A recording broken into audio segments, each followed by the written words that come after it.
Assalamualaikum warahmatullahi wabarakatuh. Perkenalkan, nama saya Jazaul Ilmiah dari Prodi Pendidikan Agama Islam semester 4 kelas C. Nah, di sini saya akan mempresentasikan hasil dari mind mapping saya dengan judul Infak, Swadaqah, Quran Surat Al-Fajr, Quran Surah Al-Baqarah. Nah, di sini saya menjelaskan terkait tentang materi tersebut untuk memenuhi tugas mata kuliah materi PAI, MTS, dan SMA. Mungkin saya di sini mengambil mata pelajaran Al-Quran Hadis untuk kelas 8. Nah, ini sekilas materi saya. Mungkin langsung saja kita masuk kepada materi untuk yang pertama yakni infak dan swadako. Nah, di sini infak itu berasal dari kata al-faqo yang fiku yang artinya membelanjakan atau membiayai yang berhubungan dengan perintah-perintah Allah. Nah, sedangkan menurut istilah, infak adalah mengeluarkan atau memberikan sebagian dari harta atau pendapatan untuk suatu kepentingan yang diperintahkan dalam ajaran Islam. Nah, di sini antara infak dan zakat itu berbeda, teman-teman. Kalau zakat kita kan dihitung ya berapa untuk pengeluarannya. Nah, kalau infak itu semampunya kita untuk dikeluarkan kepada orang lain seperti itu.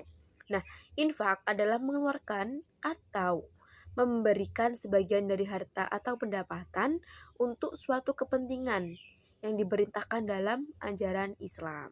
Nah, untuk materi selanjutnya yakni isi kandungan Quran Surah Al-Fajr ayat 89 ayat 15 sampai ayat 18. Nah, di sini dalam Quran Surah Al-Fajr ayat 15 sampai 18 adalah menjelaskan tentang hal-hal sebagai berikut. Nah, yang pertama, kita hendaklah manusia tidak menyombongkan diri di hadapan Allah dalam setiap keadaan, sedang banyak rezeki ataupun kekurangan. Jadi misal kita nih dilanda rezeki banyak, nah kita itu tidak boleh menyombongkan diri di hadapan Allah. Begitupun sebaliknya. Nah, sebaliknya jikalau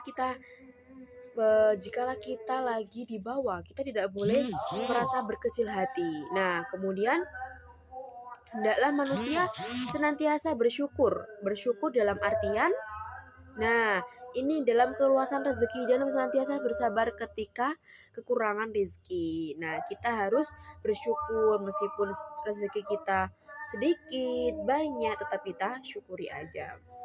Kemudian hendaklah manusia itu menyantuni anak yatim dan menyeru untuk memberikan makan orang miskin. Nah, jadi seenggaknya kita memberi makan kepada orang yang tidak mampu.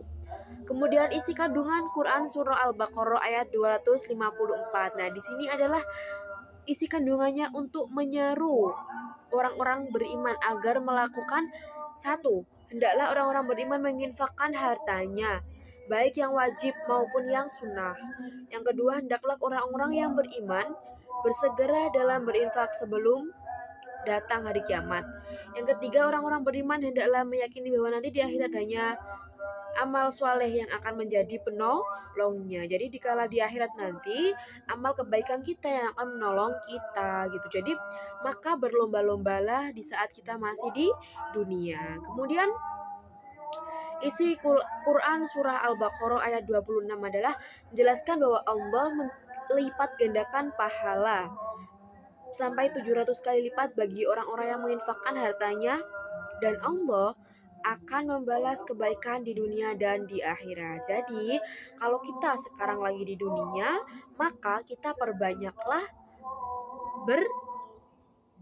berinfak atau bersodako. Nah, dalam artian kita memberikan makan orang fakir miskin, duafa, yatim, atau kalau kita mempunyai uang lebih, kita kasihkan kepada orang yang merasa kurang mampu atau orang yang membutuhkan. Jadi suatu saat nanti kelak di akhirat kita akan tergantikan oleh amal kita yang berada di dunia. Jadi Allah itu maha tahu dan Allah itu akan melipat gandakan 7 kali amal kita di saat kita masih di dunia untuk bekal kita di akhirat kelak. Mungkin cukup sekian presentasi dari saya, kurang lebihnya mohon maaf.